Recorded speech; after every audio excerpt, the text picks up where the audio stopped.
And welcome to the Everyday Board Game Podcast with your hosts, Daniel. And Daniel. Daniel, good morning. No. It's dark outside. No. In fact, not only it's cold, is it too. dark outside, it is incredibly cold. We had a cold front, didn't we? Yeah, and it's supposed to get back into the 50s and 60s by like tomorrow. Yeah, thankfully. I actually like the cold. Tonight it was, or either last night or tonight, it was supposed to drop down to like 19 degrees. Which I know any of our listeners in any other part of the country is like, oh no, like that's your low, that was our high, you know? And it's like, okay, yeah, I get it, I don't disagree. But we're New Mexico. Like, 119, sure, that's hot.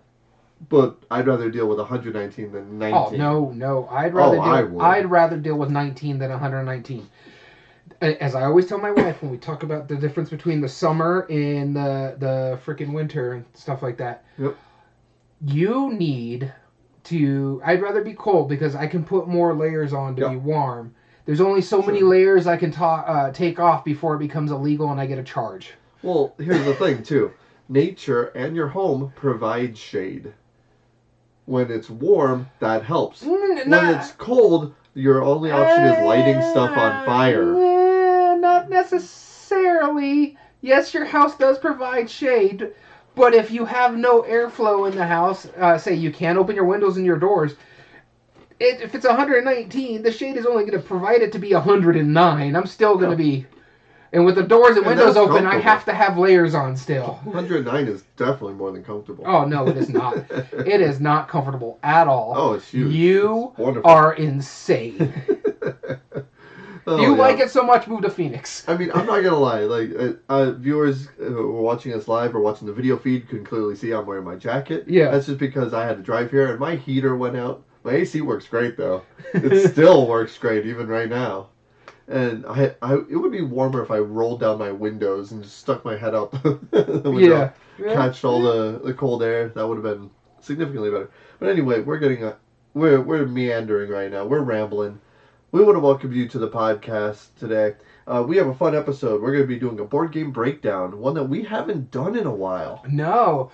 In fact, I think what we're going to start doing with the board game breakdowns themselves is we're going to move them to... Again, we've moved it originally this year to the board game breakdown part of it where they're doing the compare and contrast. Yes.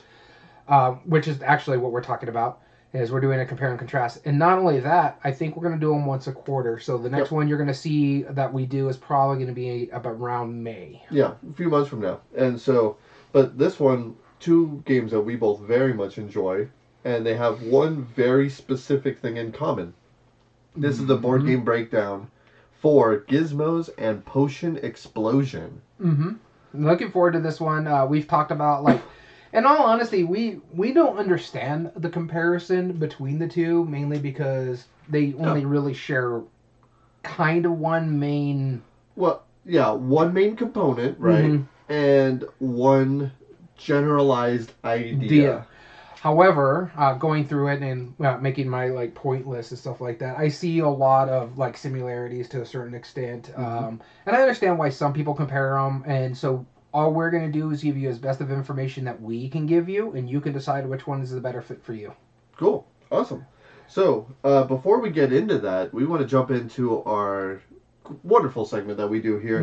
We're going to be talking about the news, and as we discussed before our podcast, I'll be starting off the news today. Yep. Just because I wanted to talk about some of these things. One that was just announced very recently. I normally try to stick to not as many board game announcements, but man, I got three right here that I have to talk about. It's funny. I had one board game. I took it off the list because I just got sent some information. I'm like, I'd rather talk about that. Yeah. And I have some board games on here, but I have some other news as well. Okay. Which I think is interesting. Awesome. And now I don't know what news you have, except for I know one thing that's on your list, but we'll get to that when we cross that bridge. Yeah. The first one I want to talk about is a new card game that was announced based off of a board game that you and I really like. This is called Rajas of the Ganges. I figured this was going to be on yours, so I didn't put it on mine. Cards and Karma. Karma, yeah. Yeah, Cards and Karma. And the idea of this game is pretty simple. It's a card game, new version of Rajas of the Ganges, a game that you and I both really like. And we also like the dice game. Yep, and it's also Inca and Marcus Brand again, so... Yep, Inca and Marcus Brand again.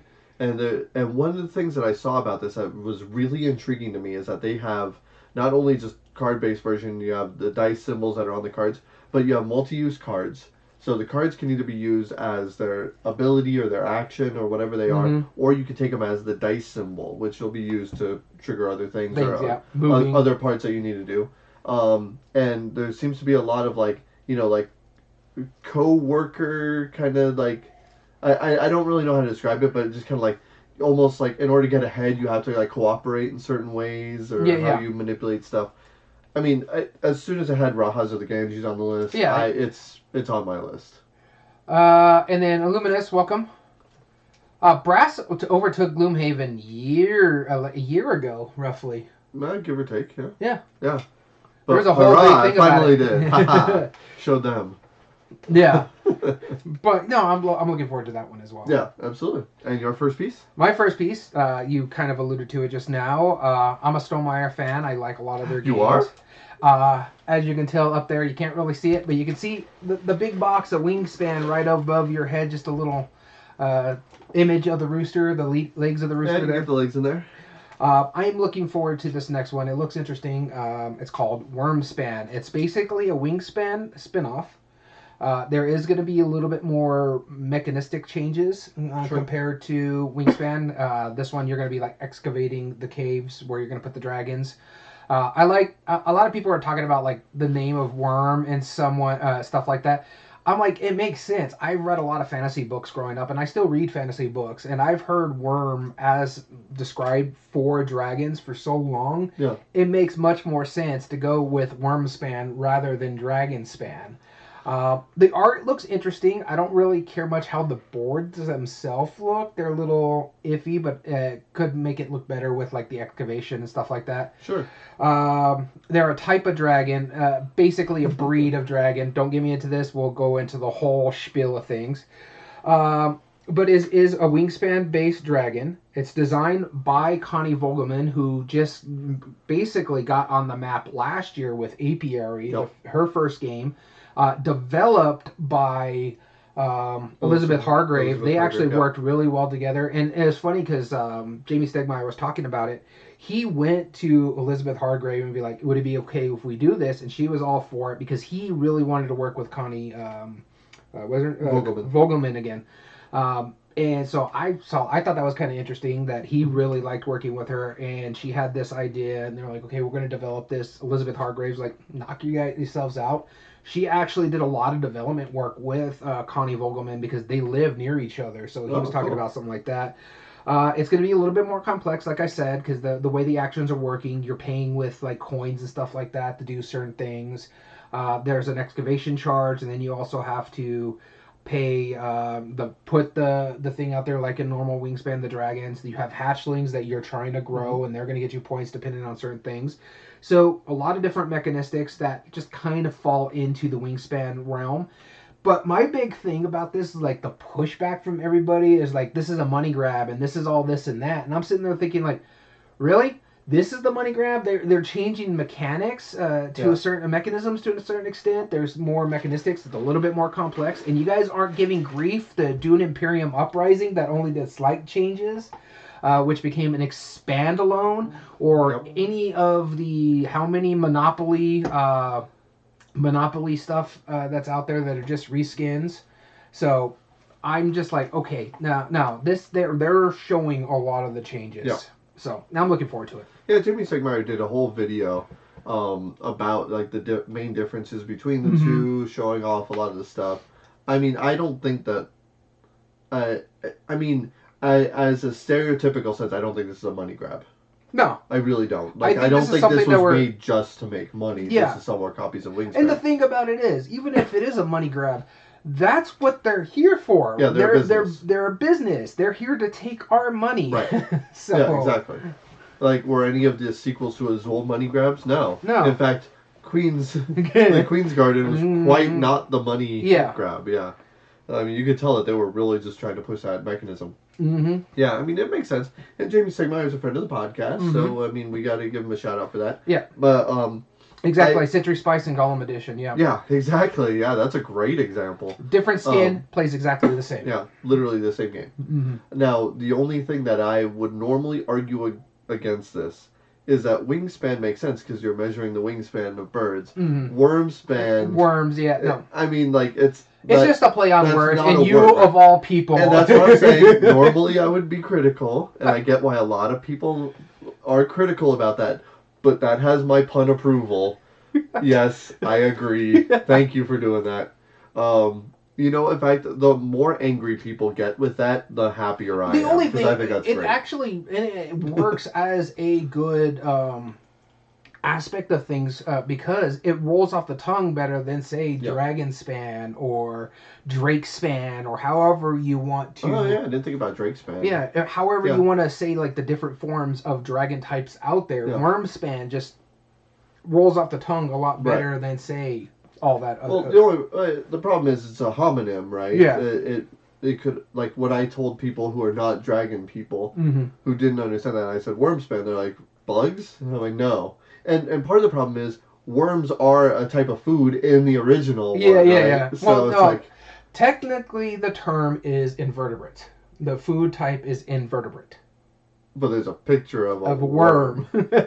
So but I'm not saying you're wrong. I'm just saying I get the confusion at first. But I told people about it, and it's like I work at a comic shop, and none of the employees there had played Wingspan mm-hmm. yet. And I told them about it, and they were like, wait, really? That might be the one I get into. I'm like, I've heard it's more complicated, mm-hmm. but that's fine. Yeah. I'll probably be but there then to teach again, them. Wingspan is not that simple of a game either. No. Maybe this will be the next great gateway game that everyone claims. Not. I've seen the that's differences. The joke, this is so much more complex. It really does look more complex, which is fine. I mean, it's. I'm sure it's going to be pretty good. Nope. Yep. Your next bit of news. All right, so my next one, speaking of games that have ridiculous pun titles. Oh, God. So, I'm a big fan of Llama. Oh, you're going to talk about this one, huh? They announced a new version of Llama that is magic themed. Yes, shut up and take my money. It's called Llama Cadabra. Yeah. I knew this was going to be on your list once. I don't care how bad the game is. Llama Cadabra. That is my game now. I do not care how bad that game is. See, I didn't like Llama. I did enjoy Don't Llama Dice. Don't know how I'm going to like Llama Cadabra, but the name alone annoys me. Yeah, I'll be honest. I haven't looked into it. I know nothing about it. I know what the name is. Llama Cadabra. That's all I gotta say. It's amazing. I mean, maybe we'll pull up like a description here in a bit, mm-hmm. just to kind of embellish it a little bit more. But literally, I don't think there's like information too much about it. It was just recently announced by Amigo. Something. Yeah. So, but I mean, I love the combining of the ridiculous llama that had no theme really in the game. Did you see the cover? Yes. Oh my God! It was so bad. It's amazing. It's so good. It's so bad. It's awesome. Like it knows what it's basically the llama cover, but he's like all straight magician. There's like cars and a wand. Yeah, rabbit or a hat. You know, they are owning that absurdity 110%. They are taking. That is the reason why it took them so long to put any new kind of art on Bonanza. They know what they're doing. Yeah. They're doing absolutely that absurdity on purpose. And the only reason they did that is because Best Of was like, I want to draw art for this. Yeah. That wasn't their original idea. They're like, wow, like, let's find the most ridiculous artist we can, and let's just own it. Mm-hmm. And I can respect that part of it. The game, Llama was great. I liked it a lot. I know why you don't like it, but I liked it a lot. Don't Llama Dice was fun, even though it had, like, really not obvious strategy. Like, you literally just roll a die and then get rid of cards. Honestly, it was really fun. It seemed like it should have been war. It should have been boring. But yet somehow there was a lot more choice in it than you would expect for a dice game. Yes. And the thing is, like, the reason why I'm not a big fan of Llama, whatever it's called. Yeah. It's just that it wasn't fun. That's the thing. It just felt so mechanical. You're like, okay, you did that. All right, I got to play this because this is how we have to go. We have to go in a certain ascending order until you can do something. I forget what it is. But yeah, and you got to play, but you don't want to do a llama. But maybe taking that 10 point is good because if you ever get rid of a token, you can get rid of that 10 Right. point token rather than the 1 point token and stuff like that. I think the reason why it's worked so well with my family is that a lot of my family aren't gamers, but they can understand the rules of this no problem. But the reason I still have fun with it is just like Don't Llama Dice. It has that subtlety of like, when do I stop pushing my luck? Mm-hmm. When do I stop drawing cards and hoping to go out? Like, you only have 2 cards over there. You're going out pretty quick. Yeah. I have 5. Do I dare press my luck and try and continue? Like, it's pretty unlikely you will. And a lot of that like back-ended strategy of that extra choice, I think that's what sells me on it personally. I get why you don't, but I appreciate like when it's subtle. Yeah, I get that. Yeah. Well, that was my second piece. Llama Cadabra. All right, so my next piece I of love news it. I love is it. something that we are huge fans of. We collect all this guy's games. This is one of our favorite designers of all time, Stefan Feld. He's announced the next 2 games in the City Collection with Queen Games. The first one is actually a new game, Kathmandu. I remember reading how that one kind of works, but I didn't draw it up in my notes and stuff like that. I just like, whatever, take my money. You're going to get my money anyways. So, yeah, this one's Kathmandu. And the next one that had to be interesting because Stefan Feld is not known for minis, and this is going to have minis in it. I don't know if it's going to be like pure minis or acrylic minis. They haven't really announced anything. I would be really happy if they just give us like a real acrylic boats. No. This one is basically called, well, it is called Nassau. It is a reprint of one of his older games, I think back from 20... It's like around the same time as Castles of Burgundy, so I'm going to say 2010 through If 2013. older, yeah. Called Rum and Bones. Rum and Pirates. Rum and Pirates, yeah, sorry. Rum and Bones. Oh yeah, it's a wholly different thing, but yeah, it's a reprint of that. They named it under Nassau because it goes into their City Collection stuff. I'm looking forward to it. The Rum and Pirates one, I want to try it. I've been wanting to try it because Stefan Feld, and he's made a mini game, and I'm like, wait, what? Just never been able to find a copy. They're reprinting it. I'm not sure I like the name. I've been to Nassau, and it's a nice name, and I understand it because of the ties to the Caribbean pirates and stuff like that, which most of those pirates back in the day were actually working for one government or another. They were privateers when they were working for government pirates to the other companies. So yeah, but it's interesting. The historical aspect in Nassau makes sense. I just want to see how it's going to work. Cool. Awesome.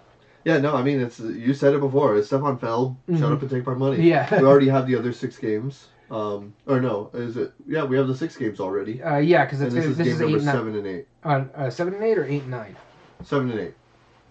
Let's see. Yeah. 6. Yeah, because we have 6 already. Yeah. All right. So the last piece of news that I wanted to talk about today was another game announcement that we have 4 pieces of news each. Oh, do we? Yeah. This is my last one. So I can come up with something, I'm sure. The last one I wanted to talk about, though, was very specifically something that happened as soon as they announced it, I was like, that was the first piece of news I put on my list. And that's because they announced the newest Tiny Epic game. And they are working in conjunction with USAopoly, or, the Op. And they are working with a new license. For the first time ever, Tiny Epic is getting a license. Tiny Epic Game of Thrones. What is your thoughts on this? I like the Tiny Epics mostly. They're about 10 years too late, or about 6 years too late. Before, whenever the last season was, they're really late because like if they did it like around the time of the first 4 seasons, this thing would have flown off the shelves. Right, but even without that though, I think Scott Almes does a good job of his designs. Most of his Tiny Epic games hits pretty well. I am backing all of them. I'm taking that second piece right there, but that's my next piece. Yeah, okay, I'll look at it here in a minute. Yeah, so the thing is with this, I think that it is a very good choice for them. I feel like some of the Tiny Epic games like alluded to that idea, like they wanted to have those multi-level. Watch it be a reskin of Tiny Epic Defenders or something. I thought it might actually be like Tiny Epic Kingdoms, like it might be a remake because that's the thing. the Op. They used to do a lot of those like license games where they'll take like a single mechanism and put on some licenses. And now, to their credit, they definitely develop them too. Oh yeah. You know, they don't just based on a theme. Like originally, that was their marketing strategy, is they would just make monopolies, right? Mm-hmm. And that is totally fine. But they actually work with Hasbro now, and now they're above board with it. And it's not just Monopoly skins And it's not Clue just skins or whatever. They really do go out of their way to try and find the most unique licenses that they can. Try to find if you're a fan of just about anything, the op is trying to make you can see one right there working with Fireside Games. They worked with for Star Trek Panic. Yeah, exactly. And all of those spin-offs, like X-Men Munchkin, like those were really cool, you know. So yeah, I still got to try the Disney and the Marvel Smash Up. Oh sure, and well, their versions of like Simpsons code names and Disney code names, like those are all good. But then that's not even saying their own unique games. Like they're making the art project, which looks really cool coming up. Mountains out of molehills, Hues and Cues. Really neat. Like there's a bunch of these games that they're making that are unique to just them, that they are making really cool versions of. So I think not only did they pick the right company to deal with the op, Gameland Game knows what they're doing, and Scott Almes knows what he's doing on this. I think even though, yeah, it might not be as cash grabby as it could have been 4 years ago, this is a very appropriate IP for Tiny Epic, I think. Yeah. Let's hope it's good, because I'm going to buy it. Yeah, well, you did get all the Tiny Epics anyway. I do own all the Tiny Epics. I'm just kind of torn on this one, just because I like Tiny Epics to a certain extent. I only have 2 in my collection. One I haven't even played. I just backed the 3rd one because I love a lot of Cthulhu stuff. Plus, I want to see how that spinner works. That's really neat. It looks pretty fun. But I like Game of Thrones. I'm not as big a fan as most people. I did enjoy the books. I prefer the books over the series, except for I'm never probably going to ever see the ending of Game of Thrones because that dude up in Albuquerque is taking frickin' ever to write the last, not even the last book, is like the 5th book or 6th book. Santa Fe. Yeah, well, okay, so it's not that far apart between each other. Still, he's taking... Basically, Albuquerque is going to end up eating up Santa Fe because Albuquerque keeps growing. Daniel's views does not represent the views of Everyday Board Games. Basically, Santa Fe... As Illuminous follows up with, he's going to die before finishing the book. Yes, he is. He is, because he hasn't... The views of Illuminous is not... He hasn't finished the 5th or 6th books. I can't even remember where it's left off. And it's supposed to be like an 8-book series. Yeah. And it's like, come on, man. Brandon Sanderson pumps out like 20 books a year. He's got a whole epic... That doesn't mean all of them are good. I'm not saying they're not. I've never read one, but that doesn't mean that they're good. Stephen King puts out like 20 books a year, and half of those are just garbage. Half of them are really good. Half of them are actually, really good. I would say like 80% of them are really good. There is some few garbage, especially when he tries to go into something else, like a love story or anything like that. Quantity doesn't mean quality all the time. So how often do you read actual? Never have. Your opinion doesn't matter. I've read the first Game of Thrones, but what I'm saying, and I've read other authors and stuff, but that's beside the point. There was plenty of authors. Yeah, exactly. He hasn't read Stormlight. That stuff is amazing. And the thing is, Stormlight is his equivalent of Game of Thrones. He's making it a 10-book series. He's releasing the 5th book within the next year. Okay, but some people work at different paces. He started What's so bad about that? Not only that, during the pandemic, when everybody was locked down, you know what he did? He wrote 4 freaking books. Yeah, he obviously doesn't have any other life. I'm just saying. Well, he's married and he's a professor.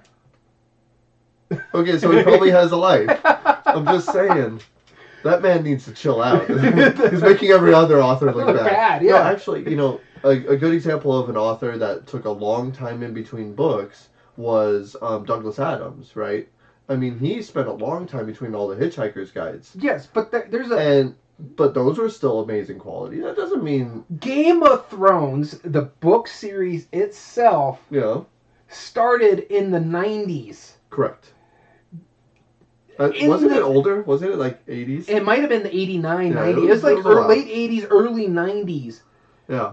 They made a whole series based off the first 4 books, and then it's just like, you've got to be kidding me. I'm just saying, some people are able to put out that much content. Like a music equivalent. Yeah, there's plenty of bands that release an album every 6 months, but there's also bands like Tool that wait like 10 years between albums, right? That doesn't, like, I get your frustration. I'm just saying that doesn't mean that it's going to be good or bad. Well, no. The thing about it is, he's not concentrating. At least with Tool, they're concentrating on their music. Yeah, they go do their other thing with APC and all their other stuff. Sure. All he's concentrating now is because he's getting money from HBO. He hasn't written a thing since his most recent book. You don't know that. He's talked about it! I mean, I don't know what's in his head. I'm trying to advocate for. I'm being the advocate that we don't know.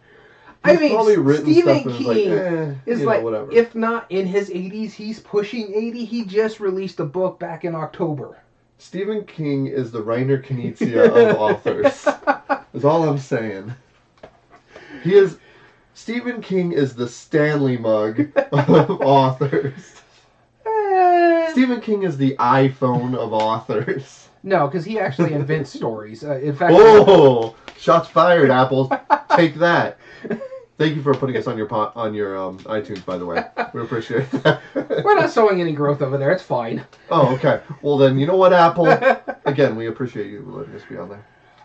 Which one? Because he's got two. He's got, I think, who's the one that did the firefighter? Because there's whose son? Stephen King's. Stephen King's son. There's Owen Hill, okay. And then he has another Joe Hill. That's it. Joe and Hill and Owen King, I think, are the two sons that write. Okay. Joe Hill's not bad. I like some of his stuff. I actually like the books that he did with his father. There was a couple that he crossed over with his father, and then there was one that he did with Owen that was really good.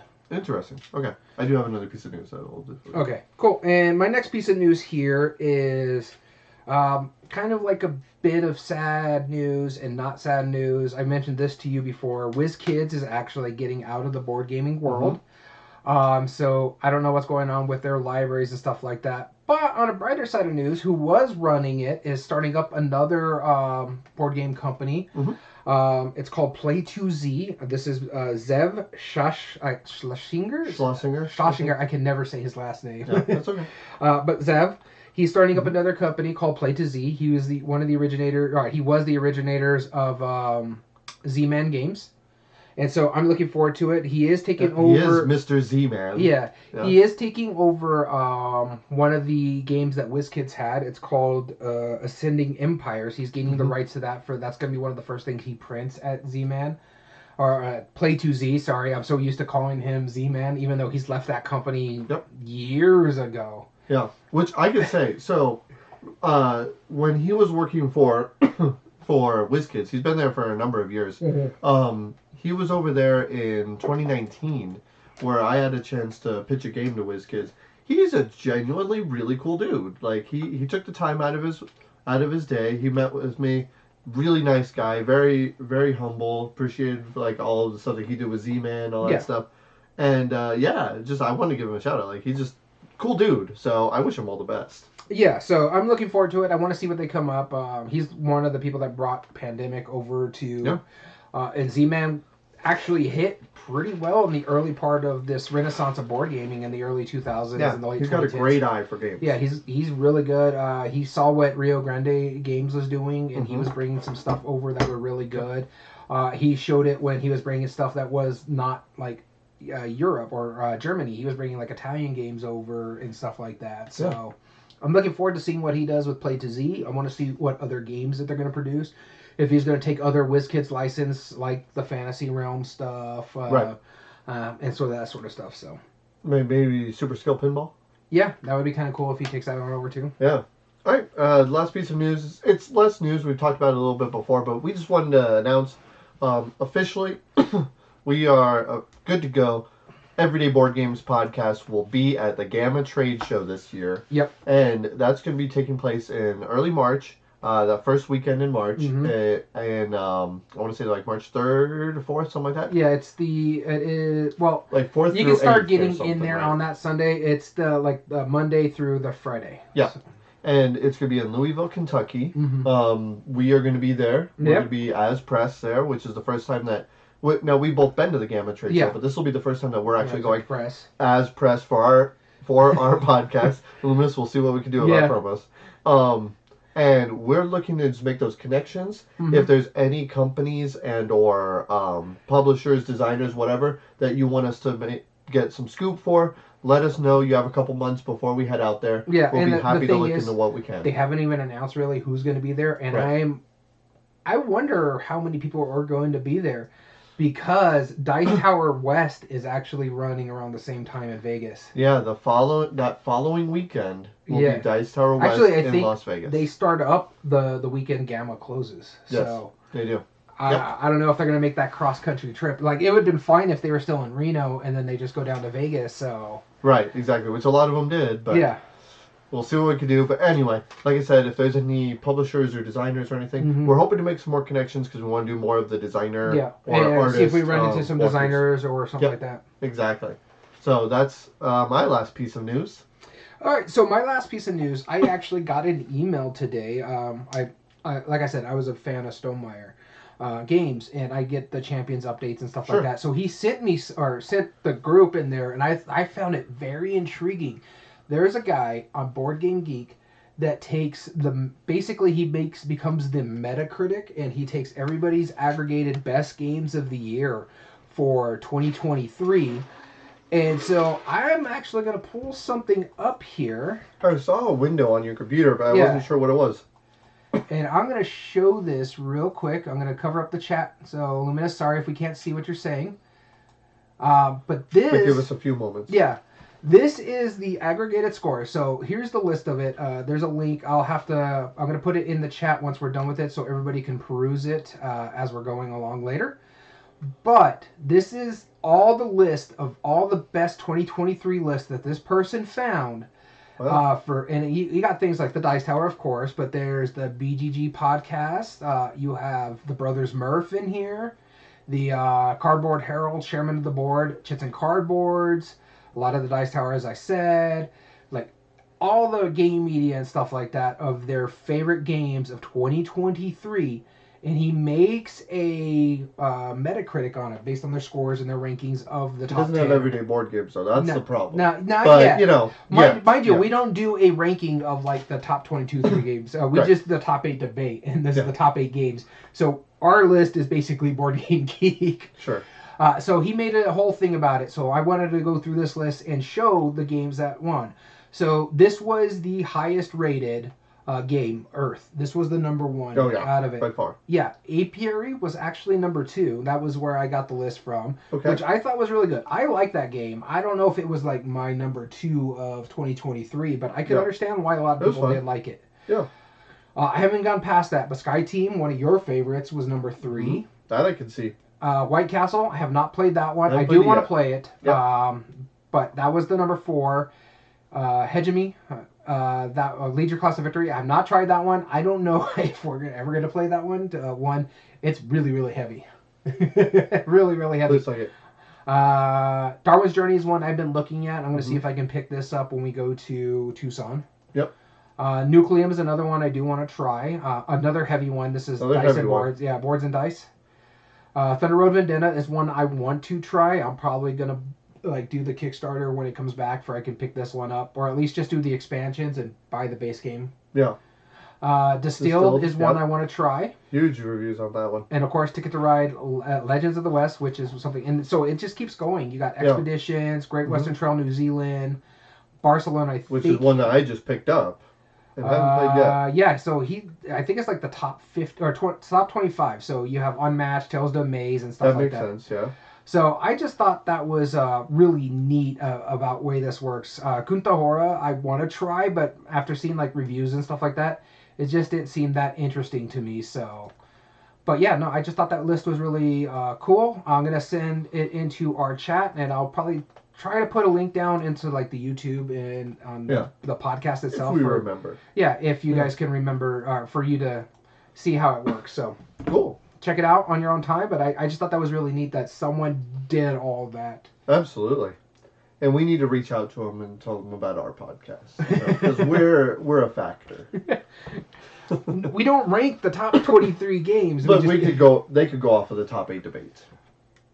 Can they, though? Yeah. Because all they need to do is find what the highest ranked in 2023 is and go by that. Yeah. Because that's where we get our thing. Because the reason we do that is when we take our bias out of it, we get the top 8 highest ranked games, and we debate those games that we have both played first off. That's what I'm saying. But they're not our favorite games. It wouldn't be that much big of a difference. I'm saying it would be an extra point of reference. It could be, yeah. But blatant advertisement. That's how that works. All right, so let's get into our episode today. We're going to be comparing 2 games that are incredibly similar in every aspect. One aspect. Two aspects. Two aspects. They are incredibly similar, but they both came out around the same time, and they were both very much lauded because of a similar idea. This is Gizmos and Potion Explosion. Now, before we get into the breakdown, which is one thing that we're going to be comparing and contrasting, I want to ask you, is there one of these that you prefer over the other? Yes. Yeah? Well, yes and no. It depends on the situation. Okay. Hands down, if I'm playing multiplayer, I'm going to prefer Gizmos. Okay. If I'm playing then like 2 people, then I'm going to play Potion Explosion because I refuse to play Gizmos at 2 people. Yep. That makes sense. And because I showed it to you at 2 players, and you hated that experience. Yeah, well, it doesn't cycle very well. At least with and we'll talk about it how the games work here in a minute. Even at 2 players, there's a lot more cycling in the dispenser than there is in Gizmos. Well, in Potion Explosion, there's less cycling, but there's more options at the whole. As a whole. It's harder to block. Like with Gizmos in a 2-player game, or how I set up my engine. Sure. If you're constantly taking the thing that I need to fire my engine off and it's not rolling down because there's not enough cycle to come back to my turn to get the type of marble I need, and I have like stuff that I can fire and grab from blind and stuff like that, and it's still not working for me, then my engine is just defunct, and you kind of need that cycling. Yeah. So let's talk about what these games are and the differences between it. Is there one that you'd prefer to talk about? No, we could just go back and forth and talk about what you would just. Or how they work. Yeah, and so the one I could talk about the best is Gizmos. Okay. Gizmos is a straight up engine building game about building engines and stuff like that. So you're basically having a line of cards. There's a tube in the middle and you have like a ring and because the main thing that they do share, they're marble games. They use marbles as one of their main components. Yes. That is by far their most common. And so the way different colored marbles. Yeah, and the way you're using the marbles in Gizmos, it's kind of like Splendor. You need a certain amount of colored marbles to buy certain things to fire in your engine. You can take cards into your hand, basically filing, depending on how many you can hold. At the thing, you can only hold 1 card, if I remember correctly, in your hand.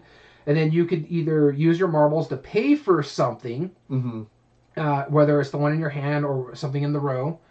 Which can help better build your engine later. So say it's something like, hey, every time I take a red one, I can now take one as a blind in the thing. Once it is built into your thing, every time you do that certain action, every time you take a red one out of I forget what it's called, but let's just call it the tray or something like that, where they come down. Yeah, the dispenser. In the dispenser, you can go into the top of it and take one blind out of the back of the dispenser, because every time you use them, they just go back into the dispenser, and they'll start funneling down. And you're just doing that. You're trying to be the one with the most points at the end of the game. I think you have to. There's 2 ways to trigger it. And I don't remember one, but I know another one is when you file like 17. Yeah, when the players have like 16 or 17 or when one player has enough, or if you get a certain number of gold ones, which are the highest value. Yeah. So I knew it was like building those. But yeah, and the whole thing is just firing off your engines, and you're trying to set up basically a great engine. Okay, I'm taking these blues. Blues are now wild for me, but every time I take a blue, I can take one from the blind. I'll also have this engine, so I can use this red as a black or a black as a red. There's just different things that you file, and there's like 5 different categories you could do. Yeah, basically grab, file, archive, and build. Archiving, I think, is when you play it down in front of you, right? Filing's when you play it down in front of you. Archiving's when you're holding it in your hand. Something like that. Yeah, one of those 2. But yeah, you're doing all these different things, and you're building your engine a certain way to make sure it's firing properly, and most points at the end of the game wins. I really do enjoy Gizmos, and this is my go-to game to show, like, engine building. Yeah. It's a great starting for engine building. Yeah. Now, Potion Explosion is also in a way an engine builder. It does some similar ideas, but the big thing about this is that this is very much based off of like app games. A lot of the same ideas where you're trying to get them connected and whatnot, like the video games that you would sit down and play. Like Bejeweled is a good example, but you're not trading the places. The trigger mechanism that causes you to have these combos is when you take a single marble from the potion or from the dispenser, it has like 6 rows. When you take one, if 2 of the same color clack together, that causes an explosion. 2 or more of the same color. Right, 2 or more of the same color. When they clack together, then you get to take all of those as well, thus causing the explosion, where you can combo off of that. So it's less about what the potions do to combo you and more about how you deal with which marbles you take. And so there's always that choice of like, I could get a lot of good comboing from taking a certain marble from this one, but I don't need this marble. I don't need this one right now. I don't have the space for it. Yeah. Because when you take the marbles, you immediately apply them to the potions. And when you have all of the marbles needed for a potion as the ingredients, you flip that potion over. It is now ready, and those potions can give you a one-time ability normally. Yeah. Or a permanent ability, I think. And they're points at the end of the game. And they're points at the end of the game. So they have a lot of that similarity. The marbles are the resources. You take them, and there's different ways to combo them off. They are both engine builders. Yeah. But I would say Potion Explosion is more of a puzzle game versus more of an engine building. Yeah, where you're literally trying to make sure everything's firing correctly. Yeah, exactly. So we're going to be breaking these down with our normal criteria. We're going to kind of give recommendations on why we think that they're different and why we think that they're the same. The first one we're going to do is by ease of play. Yep. So let's talk about how, like, for Potion Explosion and Gizmos, I think personally, just because of that background of having those apps, playing Bejeweled, like a lot of people understand the idea of like, you take something and then other things shift down and falls down. I think Potion Explosion does that much better than Gizmos does. I mean, granted, it's not a competition, but it's just if that's your baseline, if you come from the quick mobile apps, video games, etc., you're going to be very familiar with the idea of Potion Explosion. Yeah, no, I get that too, but I mean, it's not to say that Gizmos is very difficult to... It's not more difficult, no. Yeah, and in all honesty, I think both of these are actually really good and easy to get to the table because what is the one thing we always talk about in board games? That toy factor. Yeah. Both of these are showing off that toy factor. With the marbles, both of them, I think their second editions basically have the plastic containers. The first edition containers were a little iffy. Now both of them have the plastic containers in the ones that you can buy nowadays. Interesting to note, both games are produced by CMON here in America. Yep. Horrible Guild, of course, does Potion Explosion mainly. That's their game. It's a combination of CMON. But yeah, both of them are produced by CMON. One is Phil Walker Harding. I don't know the designer of... Andrea Crespi and Stefano Castelli are the designers for Potion Explosion. Both are really good about that fact. I think, honestly, the simplicity and familiar of the mechanism, Potion Explosion is more than likely to get to the table just because of the familiarity of, like, those phone games. What'd you call it? Bubble something? Bejeweled. Yeah. Stuff like that. Or any of those. Candy Crush, but right? In all honesty, those games. I think both of them will be very easy to get to the table. They're very accessible. Because of that toy factor. You actually showed both of these off in the shop, and they both went down pretty well. They do, and they always do. Yeah, and and I don't think that one is necessarily more difficult than the other. Yeah. I would just say that like, if you're coming from something that you're already familiar with, like the idea of engine building, and if that's your go-to, like for example, let's say I know you don't like Machikoro, but that's a pretty good example. Or like Settlers of Catan, right? You start off with a little, and then the more you build, the more options you have. Yeah. If you're coming from that background, Gizmos would be my recommendation for you. But if you're coming from if you like the puzzle aspect, I would even go as far as to say something like Carcassonne, like just because it is a mind puzzle in a way. Or the app games, if you know somebody who sits there and just plays games like Candy Crush. Another thing I would recommend too is like say you're into something like Catan or say one of your favorite games is Terraforming Mars, and you have children that are coming up and you just don't think Terraforming Mars, which is an engine building game, But it's a high level engine building game. But your kids see you playing that, and they're like, "Hey, can you show us this?" You can use Gizmos to show them how to play engine building. You need to do this for this to meet up, and for this to meet up. And so I think if you're coming from that kind of background too, and showing like family members how like some of your favorite games to be played, Gizmos is a really good stepping stone for them. This is like the go-to engine builder for me. Right. Absolutely. I can see that. Yeah, I think that would be the next or the best way to bring them in. And in fact, not only just that, there's very few games that I feel encapsulate that idea of that engine building going on to it. So let's move into meaningful choice real quick, because that's where this is leading.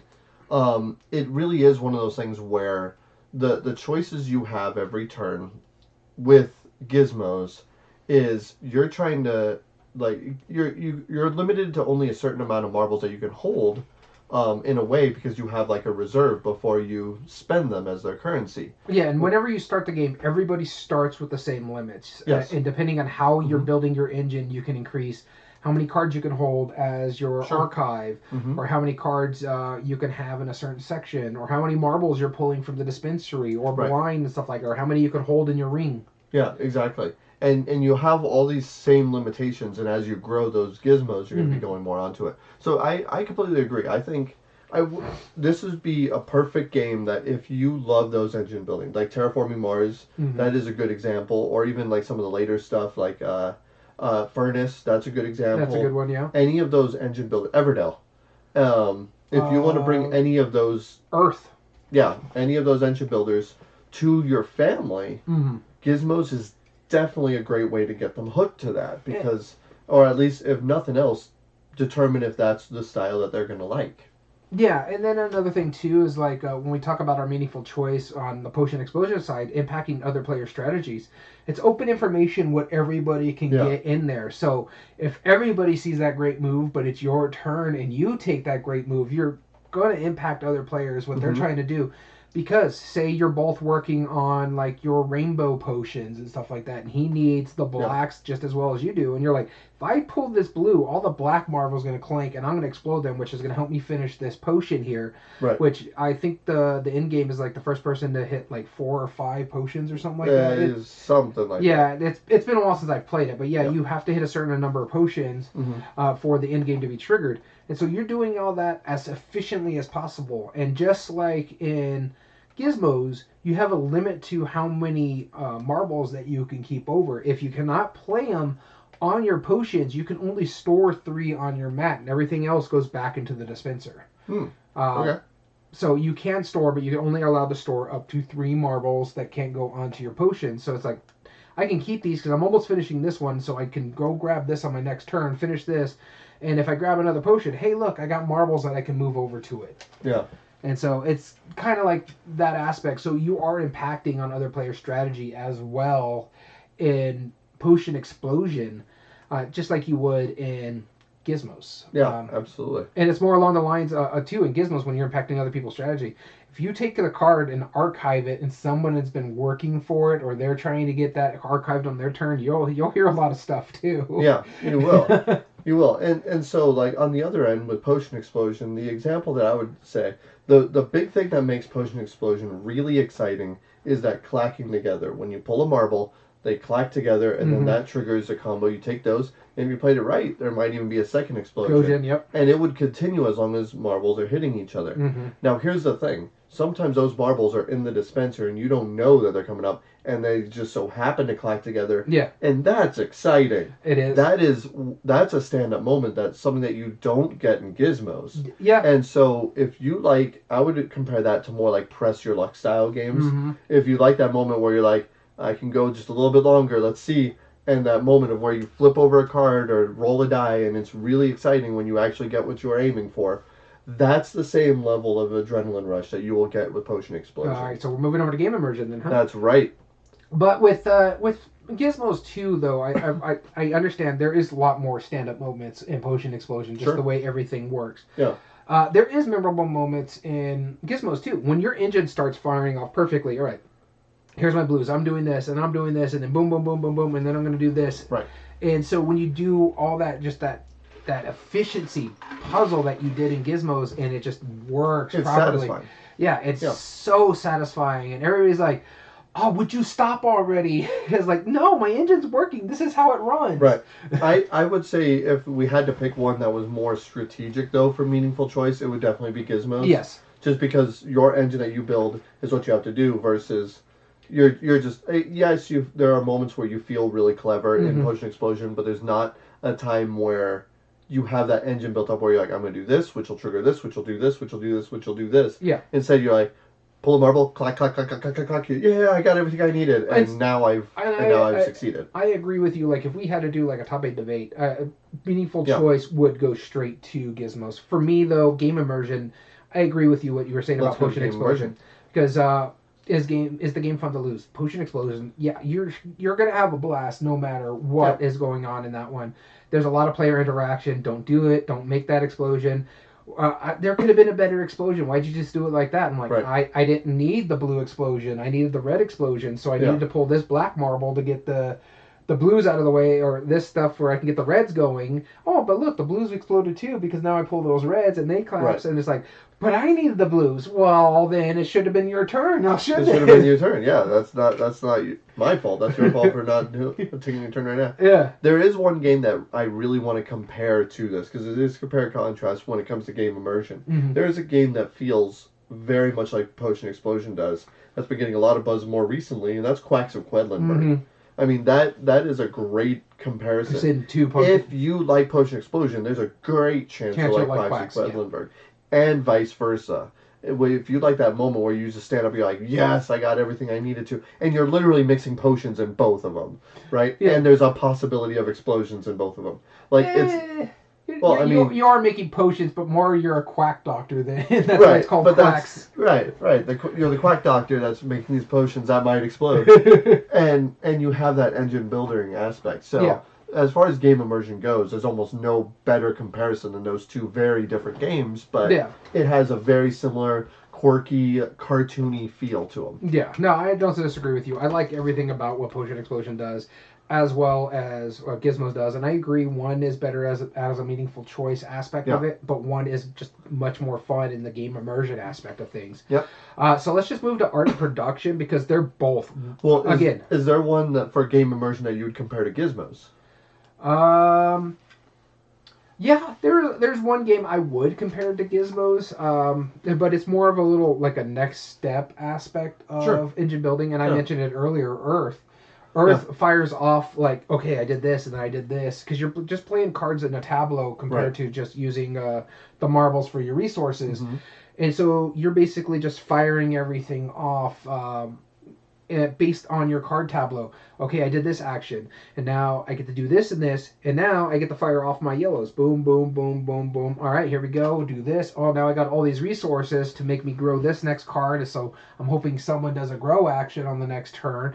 But you're engaged with other people's turns because you're also paying attention to what they're taking off the cards and stuff like that. So I think Earth is very engaging as the same aspect or the next steps or something like Gizmos. Absolutely. Cool. Let's go to art and production, as we were talking about. Very similar flavor. They are both very cartoony, except Gizmos, I don't feel theme in Gizmos. No, well, the theme of the game is you're building engines. You're playing an engine building game about building engines. So, and I can't tell you what any of the art is on that. No, the art is that's where it's like, for me, that's where the contrast is different. There's not a lot of art in Potion Explosion, but what art they do have based on like the potions and the swirls, like for the rainbow potion or the black potion and stuff like that. Sure. Yep. Off those boards, it's really, really nice.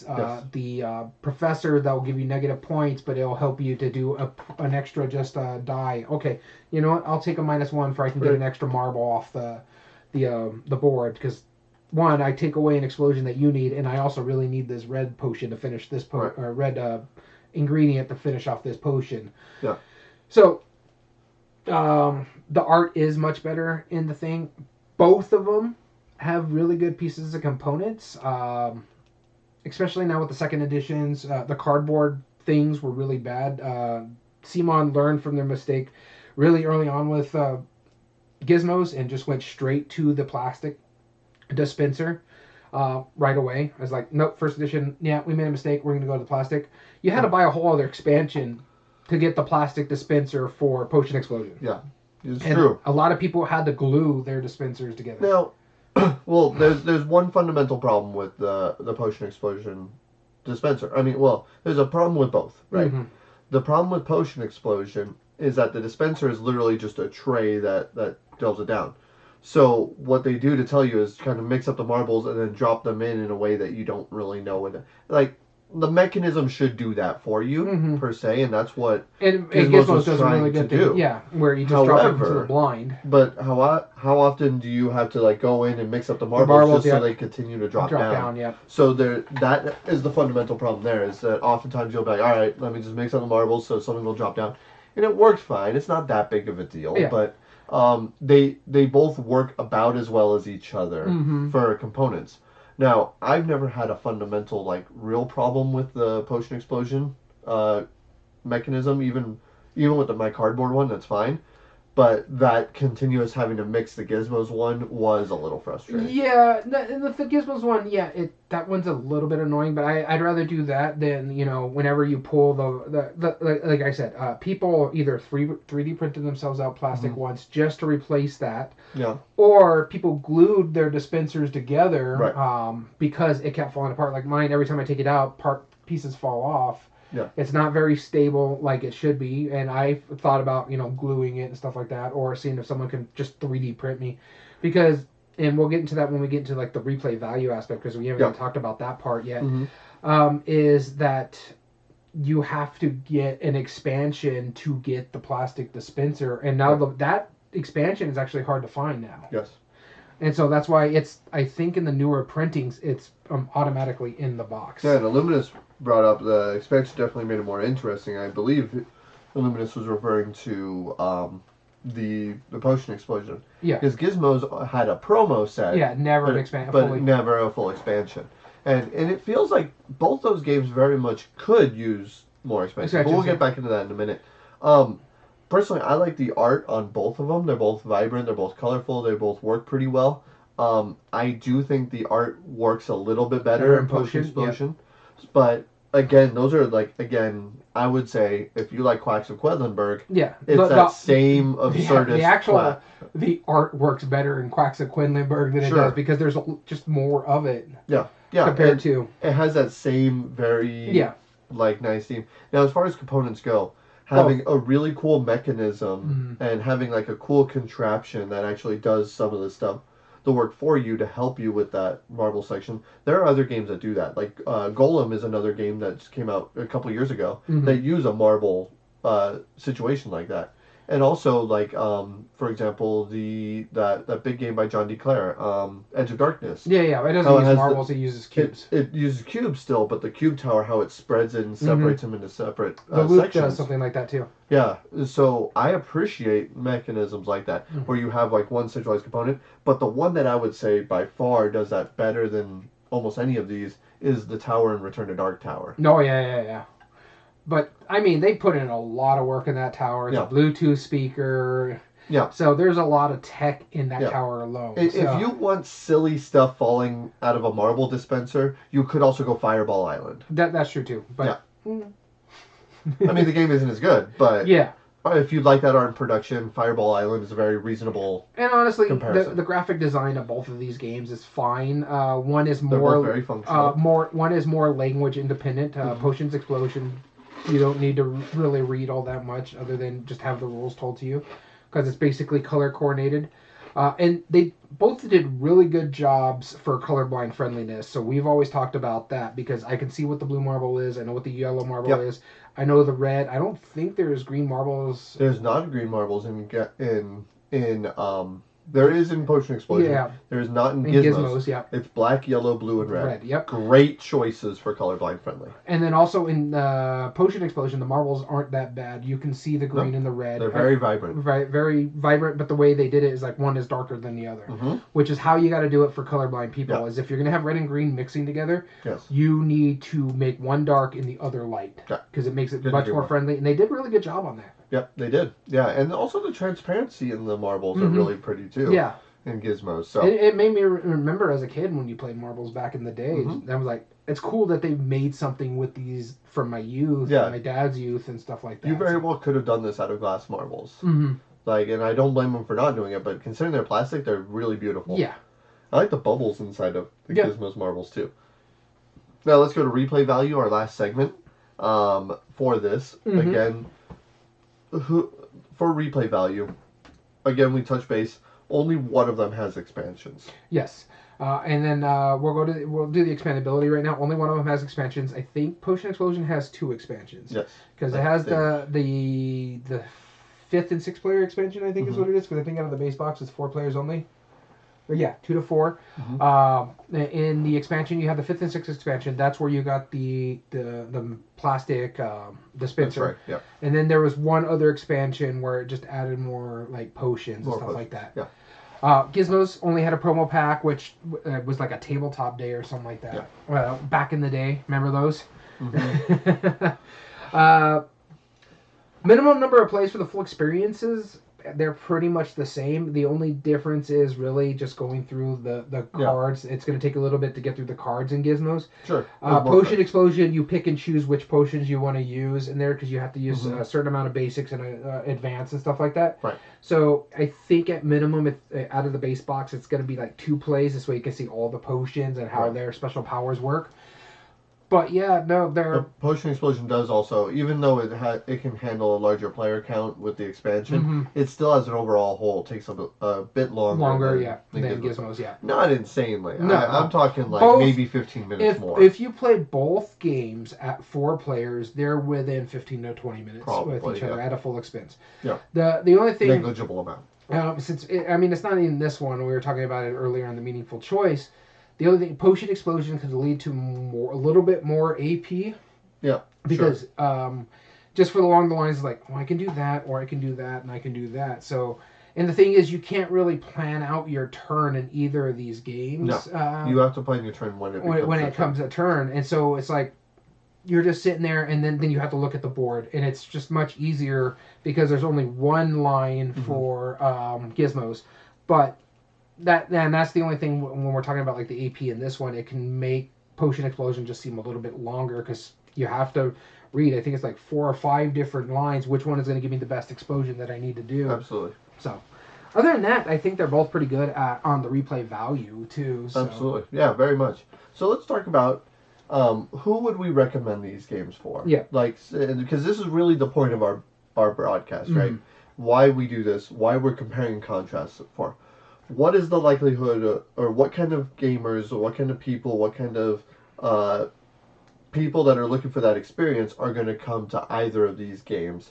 And I think the ones that are, like I said, grew up non-gamers, playing app games, maybe younger kids. Yeah. I think definitely my recommendation would be Potion Explosion. Yeah, and I agree with that. And also, Potion Explosion heck, we didn't even mention this because I know you're not a fan of the series and stuff like that, but for people who grew up on like Harry Potter or something like that, you're making potions and stuff like that. That theme itself is gonna lend itself to get more people into it. Yeah. Compared to, hey, you're building an engine. Hey, okay, let me get my mechanic brother to play this game. Yeah. It's like I know a guy who's an engineer. Yeah, exactly. So he'll like this. But that one is more my recommendation for the lighter family aspect of things. But for me, when it comes to like Gizmos, if you want something that has a lot of choice, but you don't want to play something super light. Right. So say you want to introduce your kids to an engine building, as I mentioned earlier, or if you want to show people, all right, you like Catan. Let me show you Gizmos and see how this works. Right. Or people who are coming from, say, something like Wingspan, because Wingspan got a lot of new people into the hobby. if you like how that works, let me show you a simpler way to play certain games. Yeah. This is another one I think for like people. Or if you're interested in those games, how can this is the first step you should take before you get into those bigger games. So and you'll still have a very enriching experience. Yeah, so I would say Gizmos is probably for people who are in the hobby or want to be in the hobby or just coming into the hobby. This is where you show them for this next type of mechanisms, because you got people who have just started with, like, say, deck builders, or say like a Dominion. Yeah, deck builders are great examples. Ascension, or any of those deck builders. Say the Star Wars deck building game. They came into that because they're a big Star Wars fan. They're like, hey, I like the way this works. All right, let me show you Gizmos. It's not really thematic like that other one is. Right. But it has a lot of the same concepts where you're building engines and you're building up what you need to do to make your more efficient and stuff like that. Cool. Awesome. So we hope you guys figured that out. If you were interested in either of these games or were torn between the two, trying to figure out which ones should I do that. I know they're not newest to the market like we try to aim for, but hopefully this helps clarify that for you. There's reasons to like both of these games. Yeah. Both you and I own both of them these games, for a reason, and it's not just because Gizmos is designed by one of our favorite designers. This is one of my favorite games of him. From him, This is one of the reasons he is my favorite. If you watched our live playthrough of Gizmos, this was highly rated for us. I think it was like in the top 5. Oh, easily. For both, yeah. Yeah, this is one of both of our favorites from him. Yeah. So, we hope you guys enjoyed this episode. If you ever want to reach out to us and contact us directly, as we're ending our episode today, please reach out, whether it's to give us ideas for future episodes, whether it's to enter in possible future contests, or even just to reach out and say hi. Email us at everydayboardgames2020@gmail.com. And as always, all video re-uploads are found on YouTube under youtube.com/@everydayboardgamespodcast. And if you like what we do, there are 3 things you can do to help us grow on the platform. Subscribe if you're not, like the video, and comment down below and tell us your thoughts on the subject. And if you want to join us on one of our live episodes, we love it when people join, especially our friend Illuminus, who joined us today, and anybody else who just tuned in to watch us as we film this live. We film every Monday currently right now. Times may change, but we try to do Monday evenings on twitch.tv/everydayboardgames. And all audio versions is found on most podcast platforms. I don't know why I always have trouble with that. Under Everyday Board Games Podcast. This includes Spotify, Google, Amazon Music, Podbean, and Apple. So we want to thank you so much for tuning in. As always, I've been your host, Daniel. And I've been your host, Daniel. And we want to thank you for listening to Everyday Board Games. And remember, every day's a good day for board gaming.